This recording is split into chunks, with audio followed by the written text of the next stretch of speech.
ఆత్మని గురించి మనం ఎంత చెప్పుకున్నా ఇంకా ఏదో కొంచెం మిగిలే ఉంటుంది. అంత చరిత్ర ఉంది కృష్ణుని గురించి. అయితే అన్ని కథలు కూడా ఉన్నాయి. ఈరోజు నేను చెప్పబోయేది రాధాకృష్ణుల గురించి అండి. ప్రేమతత్వము అంటే రాధాకృష్ణులే అండి. ఒకరి బదులు ఒకరు, ఇంకొకరి బదులు ఇంకొకరు అనమాట. అంత గొప్ప బంధం అనమాట అది. వాళ్ళది శారీరకమైన బంధం అయితే కాదండి. వాళ్ళు అంటే విష్ణుమూర్తి లక్ష్మీదేవి అంశలేనండి వాళ్ళు. కాబట్టి లక్ష్మీదేవి అంటుంది, నేను కృష్ణావతారం ఎత్తినప్పుడు రాధ అంశగా అంటే లక్ష్మీదేవి అంశే రాధాదేవి. అంటే నేను ఆ అంశగా పుట్టి నేను మరణించేటప్పుడు కృష్ణుడు నా దగ్గరే ఉండాలి అనే వరాన్ని పొందుతుందండి. అంటే వైరాగ్యానికి మారుపేరు అనమాట రాధాదేవి. అంటే ఏ వ్యాలంటైన్స్ ఎవరు పనికిరారండి. అంత గొప్ప చరిత్ర మనది. అయితే కృష్ణుడు జన్మించిన తర్వాత ఆమె రాధకి ఏంటంటే ఆయన యొక్క పిల్లన గ్రోవి వాయించడం అనేది చాలా ప్రీతికరమైందనమాట. ఆమె చిన్నప్పటి నుంచే కృష్ణుడిని ఎప్పుడైతే రాధ పుట్టినప్పుడండి గుడ్డ ఆవిడండి, ఆమెకు కళ్ళు లేవు రాధకు.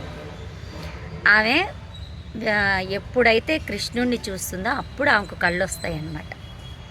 అది లక్ష్మీదేవి విష్ణుమూర్తితో చెప్తుందనమాట. ఆమె పుట్టుకతో గుడ్డ ఆవిడ, కళ్ళు లేవు. ఈ కృష్ణుడు మేనల్లుడు పుట్టగానే ఆమెకు కళ్ళు వస్తాయి అన్నమాట. అంటే ఫస్ట్ కృష్ణుడినే చూస్తుంది ఆవిడ. అలా చూసిన రాధకు ఆ కృష్ణుడు బృందావనంలో ఉన్నప్పుడు పిల్లన గ్రోవి వాయిస్తుంటుంటే ఆ పిల్లన గ్రోవి నాదానికి ఆవిడ ఆ బృందావనానికి వెళ్ళి అతనితోటి గడిపేదండి. ఎంత టైం అంటే అంత టైం గడిపేది. తర్వాత ఆయన కంసుడిని వధించడానికి మధుర వెళ్తాడనమాట. వెళ్ళినప్పుడు ఆమె వెళ్ళేటప్పుడు చెప్తుందనమాట కృష్ణుడితోటి, నువ్వు ఎక్కడికి వెళ్ళినా కానీ నువ్వు వచ్చేంత వరకు నేను ఈ వైరాగ్యంతో ఉంటాను. అలాగే నేను మరణించేటప్పుడు నేను నీ కళ్ళ ముందే మరణించాలి అని చెప్పి ఒక కోరికను కోరుతుంది. అప్పుడు కృష్ణుడు సరే అంటాడండి. సరే అని వెళ్ళిపోతాడనమాట. వెళ్ళిపోయిన తర్వాత ఆవిడ అమిత వైరాగ్యంతో అలాగే ఒక కాలాన్ని కృష్ణుని ధ్యాసలోనే గడిపేస్తుందన్నమాట.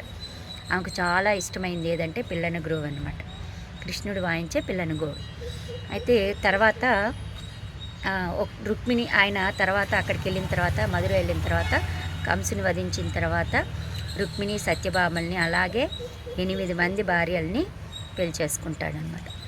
ఆ తర్వాత చాలామంది గోపికలతోటి ఆయన రాసలీలలు అవన్నీ ఒక మాయ అండి, అదొక మాయ అంతే. అయితే రుక్మిణికి ఆయన ఒకరోజు నిద్రలో రాధా అని కలవరిస్తాడు కృష్ణుడు. కలవరిస్తే అప్పుడు రుక్మిణి అడుగుతుందనమాట, మేము ఇంతమంది ఇక్కడ ఉంటే నువ్వు రాధ గురించి కలవరిస్తున్నావు, అంత ప్రత్యేకత ఏంటి ఆమెలో, మాకంటే అంత గొప్పదా అని చెప్పి అడుగుతాడు. అడిగితే అప్పుడు కృష్ణుడు రుక్మిణితో అంటాడు, సరే నువ్వు పని చెయ్యి, నువ్వు వెళ్ళి పలానా దగ్గర రాధ ఉంది, ఆమెను పోయి కలువు. నువ్వు వెళ్ళేటప్పుడు ఉట్టి చేతులతో వెళ్ళొద్దు, ఏదో ఒక వస్తువు తీసుకొని పో అని చెప్తాడనమాట. అప్పుడు రుక్మిణీదేవి ఏం చేస్తుందంటే ఆమె మీద కోపంతో తెల్లిపోయే పాలు ఉంటాయి కదా, అవి తీసుకొని వెళ్తుందనమాట. వెళ్తే ఆమె మందిరం ఉంటుంది కదా, బయట చెలికత్తలు ఉంటారనమాట. ఆ చెలికత్త చాలా చక్కగా ఉంటుంది. ఆవిడేమనుకుంటుంది, ఈమె రాధ అనుకుంటుంది. రాధనే అదే నిన్ను కలవడానికి వచ్చాను రాధా అని అంటే ఆ చెలికత్త అంటుంది, నేను రాధని కాదు, లోపల మా అమ్మవారు ఉన్నారు, అంటే మా యజమానిరాలు అదే ఇంకా మహారాణి ఉన్నారు, మీరు వెళ్ళి కలవండి అని అంటే అప్పుడు లోపలికి వెళ్ళి రాధని కలుస్తుంది. అప్పుడు ఆమె కృష్ణుడి యొక్క ధ్యాసలోనే ఉంటుందన్నమాట. ఆమెను చూడగానే వైరాగ్యం అనేది బాగా తెలుస్తుంది రుక్మిణికి.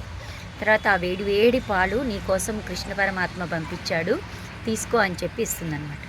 ఆవిడ ఇంకా కృష్ణుడు పంపించాడు నా కోసము రుక్మిణిని పంపించాడు అనుకొని ఆవిడ వేడి తెరలే పాలను తాగేస్తుంది, గటగటా తాగేస్తుంది అనమాట.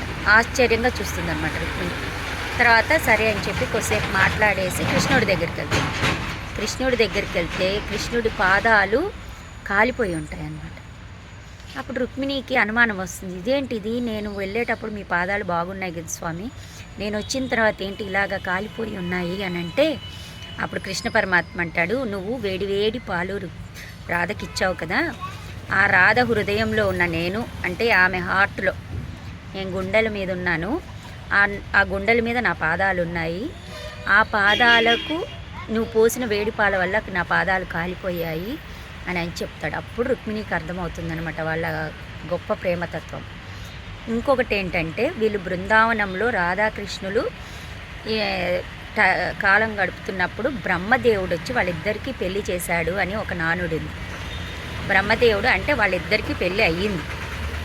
పెళ్ళైనా వాళ్ళు శారీరకంగా ఎలాంటి సంబంధం లేదనమాట. వాళ్ళు ఒకరి బదులు ఒకరు అనమాట. అలాంటి అంశాలు అనమాట ఆ రెండు. కాబట్టి ఆయన ఎప్పుడైతే అంటే మా నాయనమ్మ చెప్పేదన్నమాట, పెళ్ళి అంటే ఇప్పుడు మంగళసూత్రాలు ఏంటంటే అండి, వారి యొక్క పాదాలు మన గుండెల మీద ఉన్నట్టు అని అర్థం అనమాట. అదే కృష్ణుడి కూడా జరిగిందనమాట. కాబట్టి అందుకనే మంగళసూత్రాలను వేస్తారనమాట పెళ్ళిళ్ళు.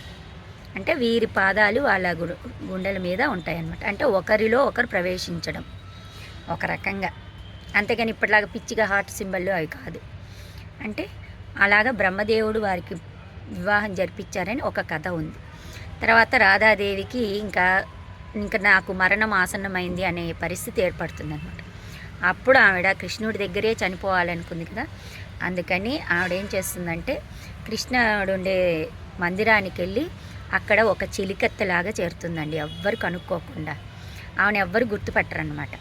ఒక చెలికత్తెలాగా అక్కడ మసులుతూ ఆ కృష్ణ పరమాత్మునికి సేవ చేసుకునింది. ఆయన కృష్ణ పరమాత్మునికి ఆవిడ ఆ మిగిలిన సమయంలో సేవ చేసిందనమాట. సేవ చేసి చనిపోయే ముందు కృష్ణుని చూస్తూ ఆయన ఒళ్ళోనే మరణించింది. అది రాధాదేవి యొక్క గొప్పతనం అండి. అంటే ఇప్పుడు సామెత అంటారు కదా, పెళ్ళాన్ని వదిలేస్తే కనీసం నీ ఇంట్లో పని మనిషిలాగన్నా చేరతాను అని. అలాగా ఆవిడ చెలికత్తెలాగా చేరి కృష్ణ పరమాత్మ దగ్గర ఆమె ప్రాణాలని విడిచింది. అంత గొప్ప బంధం అండి రాధాకృష్ణులది.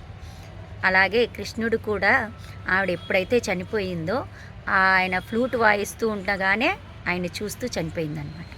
అప్పుడు వెంబడి ఆ ఫ్లూట్ని ఇరిచేసి పడేసి ఇంకా తర్వాత ఎప్పుడూ కృష్ణ పరమాత్ముడు ఫ్లూట్ని వాయించలేదు. రాధా మరణం తర్వాత ఫ్లూట్ అనేది వాయించలేదన్నమాట. ఇది గొప్ప కృష్ణ పరమాత్ముని కథ. ఓకేనా?